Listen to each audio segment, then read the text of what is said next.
Perkenalkan, nama saya Diri Marjusnaga dari kelas TRPL 2B Malang dengan NIM 4342511059. Di sini saya akan melakukan pengerjaan terkait asesmen akhir semester dari mata kuliah pemrograman basis data. Kita diberi 4 soal. Yang pertama ada membuat database toko buku online. Untuk pertanyaannya, yang pertama menampilkan daftar nama pelanggan beserta total uang yang telah mereka belanjakan, yang dimana belanjanya itu lebih dari 500.000. Tadi ini kita masuk ke dalam database.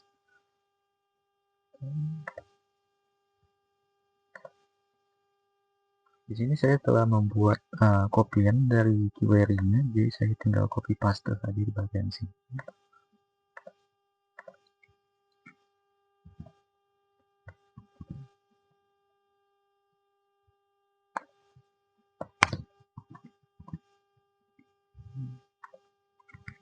Maka ketemu yang pertama atas nama Wahyu Pratama, yang kedua ada Bagas Setiawan, yang ketiga ada Lestari Handayani.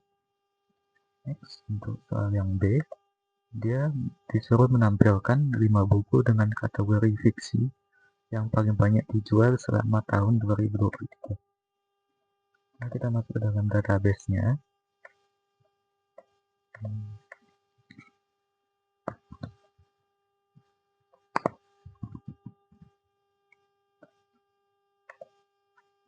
Maka ketemu yang pertama adalah Laskar Pelangi dengan 7 penjualan, Bumi Manusia dengan 2 penjualan, Negeri 5 Menara dengan 2 penjualan, dan Ayat-Ayat Cinta dengan 1 penjualan. Dan yang C, disuruh menampilkan nama pelanggan yang tidak pernah melakukan pemesanan sama sekali.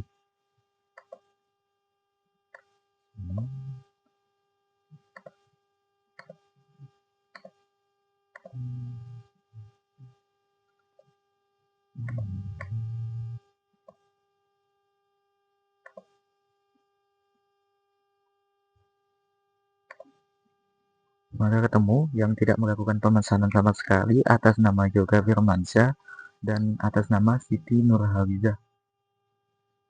Next, kita masuk ke soal yang kedua, yaitu membuat sebuah database bernama kepegawaian untuk mengelola data karyawan. Yang dengan pertanyaannya yang A, yaitu menampilkan nama departemen dan jumlah karyawannya di setiap departemen. Dan tampilkan juga departemen yang tidak punya karyawan sama sekali. Kita masuk ke dalam database-nya. Ini database-nya namanya kepegawaian. Ini sudah masuk ke SQL.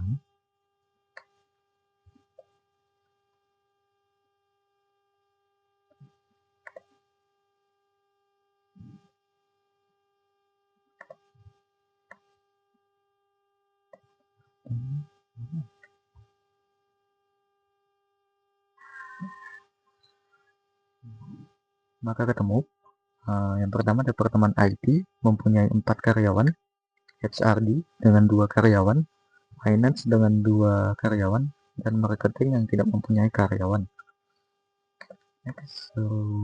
Next untuk soal nomor 2B, menampilkan nama lengkap karyawan yang mempunyai gaji di atas rata-rata gaji dari semua karyawan di perusahaan. Kita masuk ke dalam database-nya.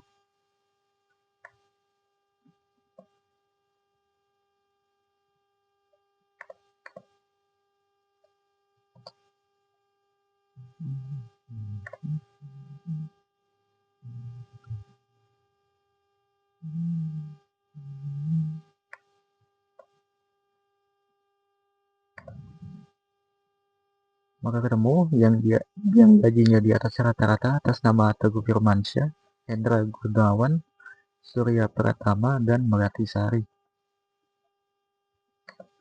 Untuk yang ketiga, menampilkan nama lengkap karyawan dari Departemen IT yang tidak mengerjakan proyek apapun.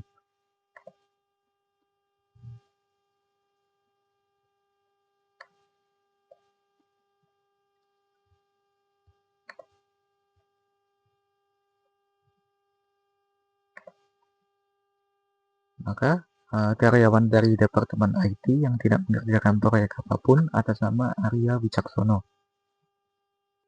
Next, kita disuruh membuat sistem informasi akademik atau SIA untuk sebuah universitas dengan pertanyaan yang A, membuat sebuah store prosedur bernama proses kelulusan yang menerima NIM sebagai parameter.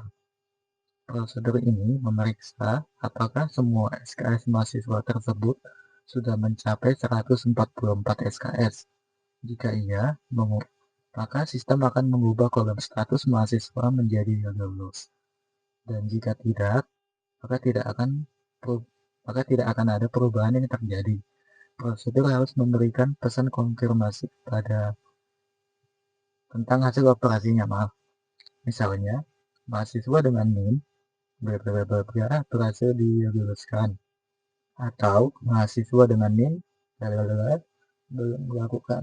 belum memenuhi syarat kelulusan. Maka sini kita masuk ke dalam database-nya, kita membuat delimiternya.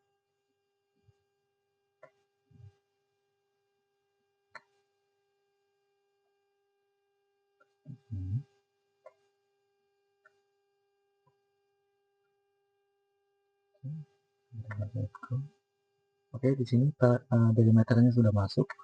Kita akan melakukan uji coba. Yang pertama dengan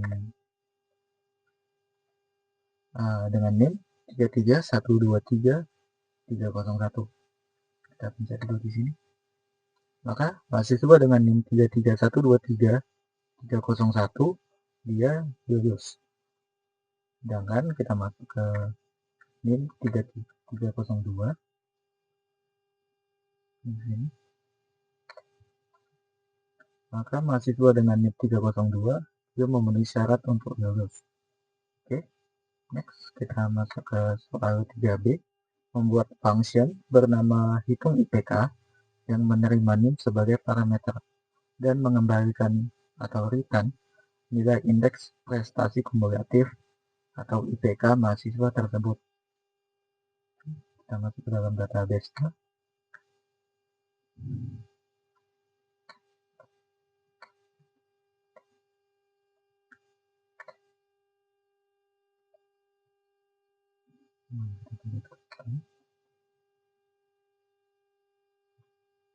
Oke, function ini sudah masuk. Kita akan mencoba di sini. Kita melakukan uji coba. Menghitung IPK dari mahasiswa 301. Maka IPK dari mahasiswa 301 yaitu 3,67. Next, untuk soal nomor 4, membuat sistem manajemen inventaris toko retail. Dengan pertanyaannya dengan kita disuruh membuat trigger bernama update stok setelah penjualan. Trigger ini harus aktif secara otomatis setelah ada baris baru yang ditambahkan insert ke tabel detail penjualan. Fungsinya, yang pertama A, mengurangi nilai stok kolom stok di tabel produk berdasarkan jumlah barang yang terjual pada baris baru di detail penjualan. Dan yang B, setelah mengurangi stok, trigger harus memeriksa apakah sisa stok untuk produk tersebut kurang dari 10. Jika iya, trigger harus memasukkan data baru dalam tabel log stok rendah yang berisi ID produk, sisa stok terakhir, dan waktu saat peringatan dibuat. Kita masuk dalam database-nya.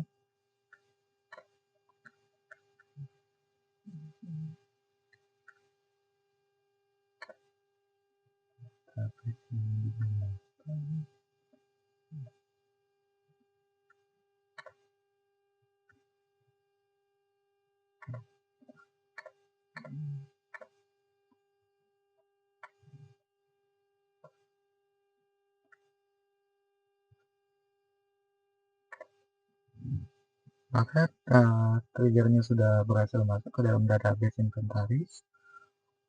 Next, kita akan melakukan query insert pada detail penjualan.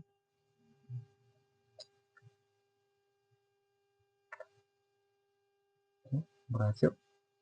dan kita akan mengecek hasilnya.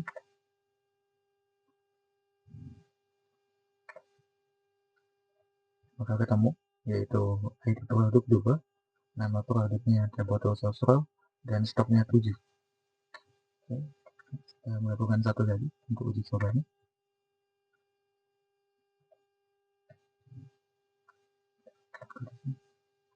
Maka ketemu ID lognya 1, ID produknya 2, sisa stoknya 7, dan waktunya di jam 9.48. Baik, sekian presentasi dari saya untuk pengerjaan asesmen akhir semester dari mata kuliah pemrograman basis data. Mohon maaf jika ada salah kata. Saya akhiri, selamat malam.